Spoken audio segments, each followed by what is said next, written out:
aprendiz, e ali foi efetivado, tinha um curso. Depois que o meu curso venceu, a empresa gostou muito de mim, me contratou, e ali teve seleção com uma promoção de subir de cargo, subi, hoje eu estou na matriz. Para quem falou que eu nunca ia conseguir um emprego, e de repente consegui um emprego, ainda ganhar um curso, e depois, em menos de 1 ano, menos de 2 anos, consegui subir de cargo. Parece algo impossível, mas eu entendo que para Deus nada é impossível. Aleluia. E aquela prostituta ali, que estava em adultério, e quantas das vezes nós também não julgamos as pessoas também. Isso é um aprendizado que entendemos.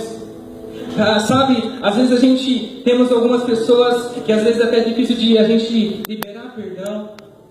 Às vezes a gente carrega alguma consequência ou algumas feridas que talvez seja impossível aos nossos olhos de serem fechadas. Algumas situações que vivemos na nossa infância, algumas consequências que trazemos do passado até hoje, que isso continua remoendo dentro do nosso coração. E aí vivemos uma constância, vivemos algo aonde Deus não se faz presente. E ali, quando a gente vive num passado, e quando vivemos alguma coisa que nos prende lá atrás, deixamos tudo aquilo que Deus tem para nós lá na frente, porque estamos presos em algo que ficou lá atrás.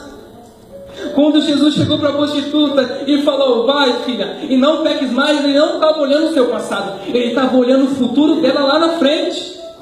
E por que nós, como cristãos, ainda continuamos? Senhor, Pai, eu quero fazer isso na sua casa, eu tenho um desejo de se tornar alguém, eu quero fazer, mas sabe, eu cometi tal pecado, eu fiz isso, tal. Jesus fala para você nessa noite, para de olhar para o seu passado e siga em frente. Aleluia! A Bíblia diz assim, que a palavra de Deus se renova a cada manhã, porque o perdão dele não vai se renovar, porque a misericórdia e a graça dele não vai se renovar também. Se a gente fosse olhar para o nosso próximo, assim como Jesus olhou para aquela prostituta, totalmente seria diferente. A nossa vida seria diferente. Sabe, não temos de condenar nem de julgar ninguém, mas muitas vezes fazemos isso. Condenamos alguém, julgamos alguém, dizemos palavras de maldição, sabe, odiamos alguém, mas na verdade não é aquele alguém que está sendo condenado, é você mesmo. Porque a palavra de Deus diz assim como aquilo que tudo que você planta, um dia você vai colher. E eu entendo isso, e todo dia eu tento carregar a minha vida como plantar bênção, plantar frutos bons, para que um dia eu colha frutos bons também. Para que eu tenha uma vida próspera diante da presença de Deus, eu preciso que Ele seja o centro da vontade em mim. Ontem mesmo eu estava comentando com o pessoal lá na célula lá, e eu falei para eles assim, que uma vida de um cristão deve ser como aquele versículo que diz assim, buscai primeiro o reino dos céus e a sua justiça, e as demais coisas serão acrescentadas. O significado desse versículo é bem simples, porque, por exemplo, o que esse versículo quer dizer? Quando eu busco o reino de Deus, eu entendo que ele é algo eterno, e eu entendo que o ouro nem a prata se compara a ele. Então, quando eu entendo que Jesus ele é o meu único e suficiente Salvador, eu entendo que eu não preciso de carro, eu não preciso de casa, eu não preciso de alguém do meu lado, porque eu entendo que Ele é suficiente para mim. Eu entendo que Jesus é o centro da minha vida, e toda a minha vida se integra a Ele, assim como Ele se entregou por mim há mais de 2000 anos atrás, naquele madeiro. E Jesus, Ele nos ensina até hoje. Se a gente for olhar a Bíblia, de Gênesis a Apocalipse, a Bíblia é totalmente voltada para Ele. Quando Davi enfrentou Golias ali, é o mesmo símbolo que quando Jesus enfrentou a morte. Era impossível, mas ele venceu. Assim como Davi venceu Golias, Jesus também venceu a morte. Aleluia. Aleluia. E desde o princípio, Deus, a única coisa que Ele pede é que a nossa vida esteja voltada totalmente para Ele. E assim como aquela prostituta não tinha sua vida voltada para Ele, o que Jesus falou? Vá e não peques mais. O significado de pecado, para quem não sabe, pode ser simbolizado como errar o alvo. Eu tenho uma meta, eu tenho um destino, eu tenho um compromisso. E a partir do momento que eu sigo aquilo, e de repente eu me disperso, eu estou errando meu alvo, isso significa o pecado.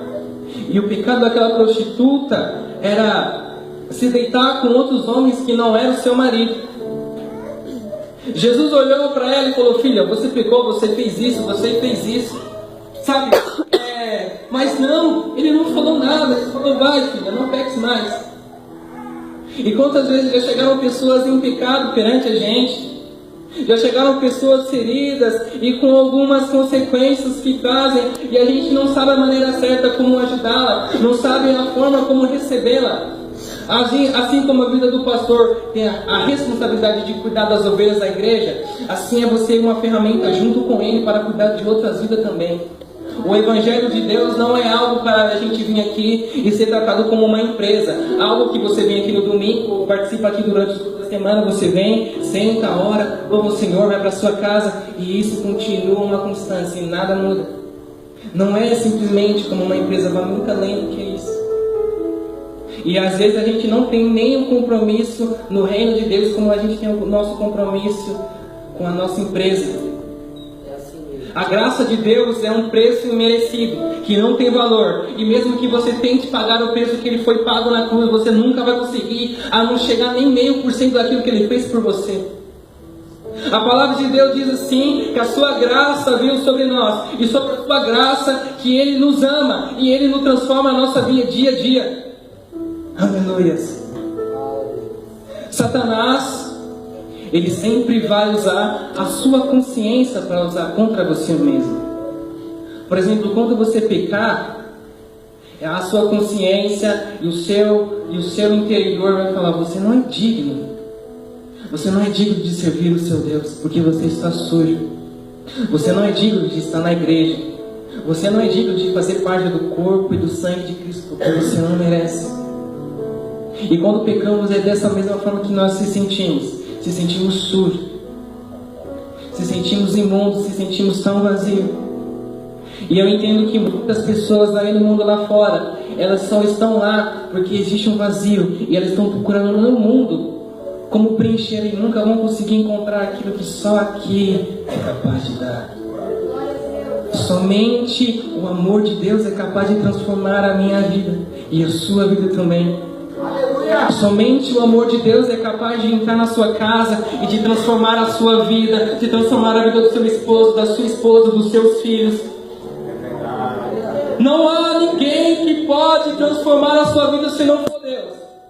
Não adianta você chegar para um amigo íntimo seu e começar a contar aquilo que você mais angustia o seu coração, aquilo que você passou no relacionamento ou aquilo que você passou na sua casa. Talvez ele não vai saber te responder e nem vai conseguir compreender, porque ele não te entende, às vezes ele não entende nem ele mesmo.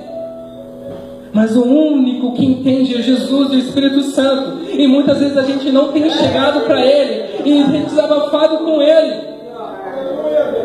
Eu já vivi muitos momentos na minha vida tão sozinho. E assim como o Bruno falou aqui antes de cantar o louvor, que às vezes é muito difícil se fazer presente no silêncio de Deus. E realmente é, porque a gente começa a clamar, a gente pede resposta, a gente começa a falar assim: Deus, fala comigo, Senhor, eu preciso ouvir a sua voz, eu preciso, Pai, de alguma forma entender o que o Senhor está falando comigo, mas o Senhor parece que não responde. Mas eu tenho certeza que em algum momento da nossa vida, Deus é como um professor. Quando ele aplica a prova, ele não fala nada, ele fica lá na mesa dele de canto, para que você, tudo aquilo que te ensinou, você passe.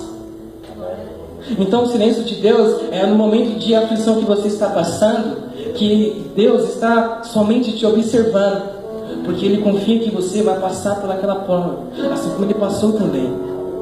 Se Jesus morreu na cruz do Calvário pelos seus pecados, significa que você deve morrer para si mesmo também e deixar tudo aquilo para trás, assim como Pedro também deixou tudo, assim como João, assim como Paulo, assim como grandes missionários e grandes profetas, apóstolos de Jesus deixaram tudo, queimaram suas carroças, despediram dos seus pais, abandonaram os seus cargos e foram seguir a Jesus. E isso não muda nos dias de hoje também. Aquela prostituta teve que parar de se prostituir e, sei lá, se casar-se ou se continuasse solteira, mas entendeu que naquele dia a vida dela foi totalmente diferente. Porque depois daquele dia, pensado, caramba, Jesus veio até a mim. E Ele não me condenou. Ele não me julgou. A minha vida toda fui condenada como ninguém. E eu me prostituía, sabe? Porque eu não tive um pai, eu não tive uma mãe presente. Porque eu não tive uma família que me apoiava. Eu me prostituía, porque eu me sentia tão sozinha, nunca tinha ninguém ali do meu lado.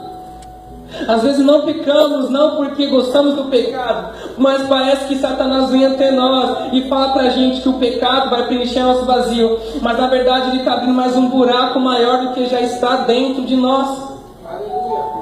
E a partir do momento que Jesus foi até ela e se entregou por ela, ela entendeu que era Jesus que tinha que estar dentro dela. E ela parou de pecar não porque Jesus falou para ela parar de pecar, mas porque Jesus amou ela. Ninguém para de viver uma vida simplesmente porque alguém fala para aquela pessoa parar. Não, a pessoa para de viver de uma rotina quando ela entende que alguém fez algo por ela. E aquele amor de Jesus foi tudo na vida dela.